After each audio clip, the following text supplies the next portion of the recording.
तीन चीजें हैं। हम पहले हरियाणा की बात कर लेते हैं। हरियाणा, क्योंकि हरियाणा की जींद की जमीन पर आए सारे किसान संगठन आए, हमारे सारे बड़े लीडर्स यहाँ पर आए, एसकेएम के लोग जो 40 जत्थेबंदी के लोग थे वे यहाँ पर आए पंजाब से, और पूरे देश भर से करीब 500 से भी ज्यादा किसान संगठन के लोग आपकी तरफ देखते रहते हैं। हरियाणा में अभी चल रहा है कि जैसे गन्ने का यहाँ पे एक बड़ी लड़ाई चल रही है हरियाणा में। शुगर मिलें बंद है और यहाँ की सरकार ने 10 रुपए बढ़ाए। हम देखते थे पहले कि हरियाणा में रेट बढ़ेगा तो पंजाब भी उसके साथ चलेगा, उत्तर प्रदेश और उत्तराखंड भी, भाई हरियाणा में इतना रेट है बढ़ा दो, लेकिन कम रेट है। पंजाब उससे ज्यादा आ गया, उत्तर प्रदेश में रेट बढ़ गए 20 रुपए ज्यादा, लेकिन 20 रुपए हरियाणा वालों ध्यान से सुन लेना, 20 रुपए आपका किराया भाड़ा यहाँ पर लगता है, तो आप उत्तर प्रदेश के बराबर हो। आंदोलन तेज करने पड़ेंगे और भी सख्त आंदोलन करने पड़ेंगे। जैसे हमारे सरपंच हरियाणा के, क्या धोखा नहीं उनके साथ हो गया?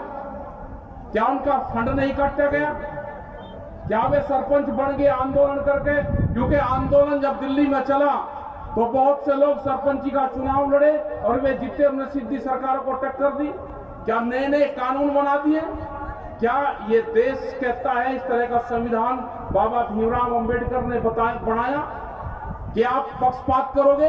ये सरकार धोखेबाज है, ये पक्षपात करती है, और एक कानून बना दिया सरपंचों का कि जो वहां का विधायक होगा, एमएलए होगा, उससे लिखवा कर जाना पड़ेगा। लिखवा कर जाओगा भाई, उसके खिलाफ तो वोट मांगी, अब उसके वहां पर जाएगा जी मेरा 2 लाख का ये रास्ता बनेगा, इसमें आप साइन कर दो। तो आदमी जब वो कहते नहीं कि खावर आंख न जावे, फिर उसको वोट मांगा। तो ये मकर जाल इनका है।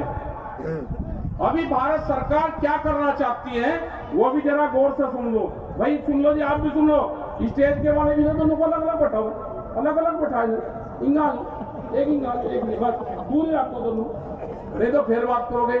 देखो अभी 4-5 चीजों पे वे काम कर रहे हैं, आप लोग ध्यान से सुन लेना। पहला काम उनका एजेंडा है हिंदू और सिख को लड़ाना, ये उनका एजेंडा तय हो चुका है।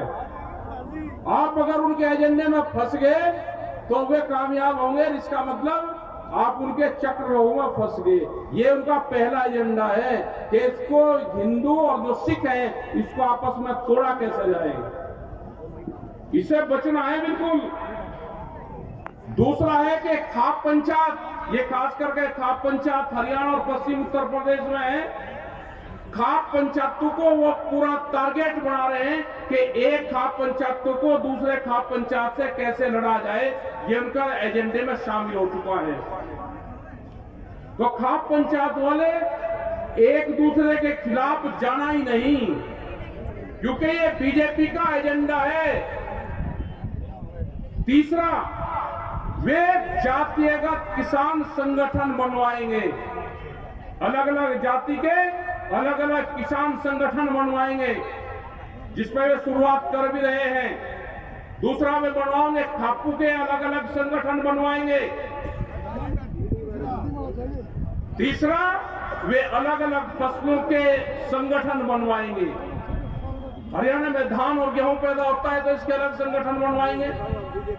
पंजाब में धान और गेहूं ज्यादा पैदा होता है, कुछ गन्ना, उसके अलग अलग संगठन बनवाएंगे। ये सरकारी किसान संगठन देश में बनेंगे। वे सरकार के खिलाफ कुछ नहीं करेंगे, वे एसकेएम के खिलाफ बोल देंगे। उनसे घबराने की जरूरत नहीं। हम तो जो उनका बाप दिल्ली में बैठा, ये किसान मोर्चा तो उनसे नहीं डरा। तुम्हारी औकात नहीं है कि ये डर जाएगा, क्योंकि जो वे चाल चलेंगे हम उनको चाल का पहले पता है। हमको पता है उस चाल का, जो वे चाल चलने वाले हैं। आज भी ये जो जींद में मीटिंग हुई, इसका कारण भी यही था कि जींद और हरियाणा एक क्रांतिकारी क्षेत्र है पूरा, और ये एक बीच में पड़ता है। इसमें उत्तर प्रदेश के लोग भी आए, इसमें पंजाब और हरियाणा, दिल्ली, उत्तराखंड, कई स्टेट के लोग इसमें यहाँ पे आए और आकर देखा, क्योंकि हरियाणा और जींद को लोग देखना चाहते थे। ये वैचारिक क्रांति है। और कोई बीजेपी के लोग ये मत समझे कि हम जहां पर उनकी सरकार है वहीं उन्हीं के खिलाफ है ना। जो भी सरकार है, जिस भी पार्टी की होगी, अगर किसानों के खिलाफ फैसला लेगी तो हम वहीं पे ही जाएंगे। लाठीचार्ज बिहार में हुआ, हमारे पास में एक ही दिन का टाइम था, 17 तारीख। हमने 15 तारीख को एक वीडियो डाल दी। हमें नहीं पता कि कौन से गांव में लाठीचार्ज हुआ, लेकिन वहां के लोगों ने करीब 10,000 की भीड़ एक ही दिन में इकट्ठा करी और आज वहां पे ट्रैक्टर मार्च निकल रहे हैं। ये जो ट्रैक्टर क्रांति है, ये जो ट्रैक्टर मार्च है, ये निकल रहे हैं, आज पूरे देश में निकल रहे। जब से भी हम संयुक्त मोर्चे की मीटिंग दिल्ली से 1 साल पहले खत्म हुई, वहां से स्थगित किया आंदोलन, हम पूरे देश में गए। हमारे जो लीडर हैं, किसान संयुक्त मोर्चे के 40 बड़े लीडर हैं, अब अपनी जत्थेबंदी के लीडर हैं, वे संयुक्त मोर्चे के लीडर हैं, वे पूरे देश भर में जा रहे हैं। उनकी मीटिंगें होती है, उनसे लोग सुनते हैं और लोग ये क्वेश्चन करते हैं कि एमएसपी का कानून कब बनेगा।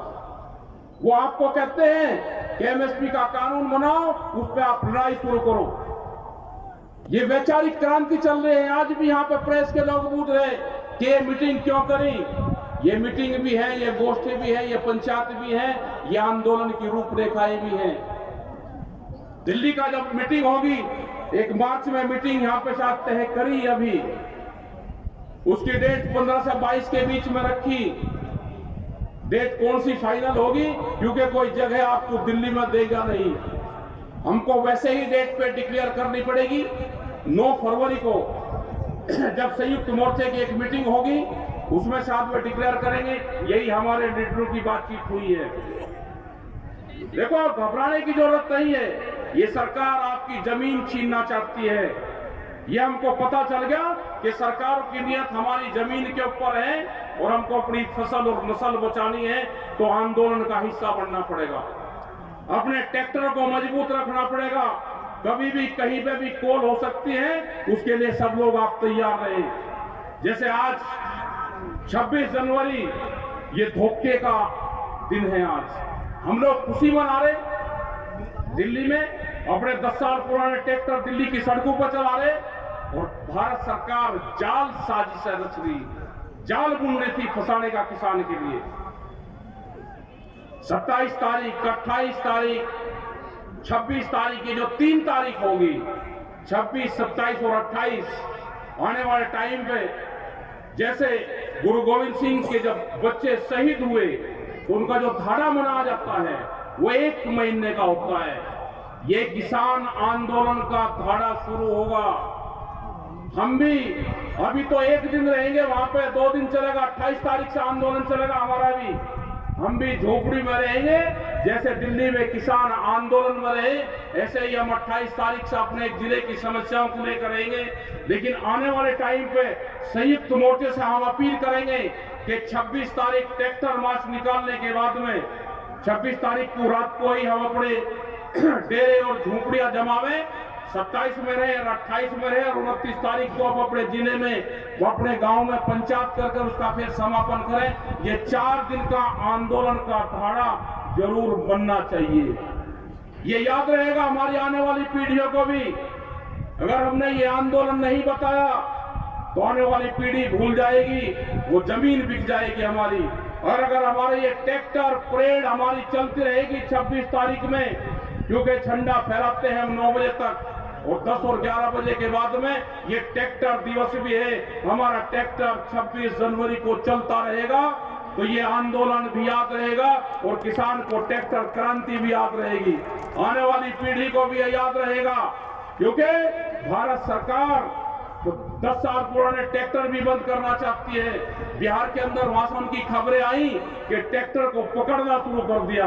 हमने कहा कि जब किसान के ट्रैक्टर को सरकार पकड़ना शुरू कर लेना करेगी, तो ये समझ लेना कि आपको आंदोलन सक्सेसफुल हो गया। ये बहुत सी जगह लड़ाई हमको लड़नी पड़ेगी, राजस्थान में लड़नी पड़ेगी, हमारा छत्तीसगढ़ में आंदोलन चल रहा, वहां के भी लोग यहाँ पे आए हैं। नया रायपुर वहां पर बनना, वहां पे किसी बीजेपी की सरकार नहीं है। तो सरकारें ये समझ ले कि हम किसी पार्टी से बंधे हुए नहीं है, हम किसान से बंधे हुए हैं। जहां पे भी किसान की समस्या आएगी हम वहां पर जाएंगे। संयुक्त मोर्चा आपके बीच में खड़ा पाएगा। यहाँ की भी लड़ाई हम लड़ेंगे और पूरे देश की लड़ेंगे। आपने बात को सुना, शांति से सुना, आपका धन्यवाद। जय हिंद, जय भारत।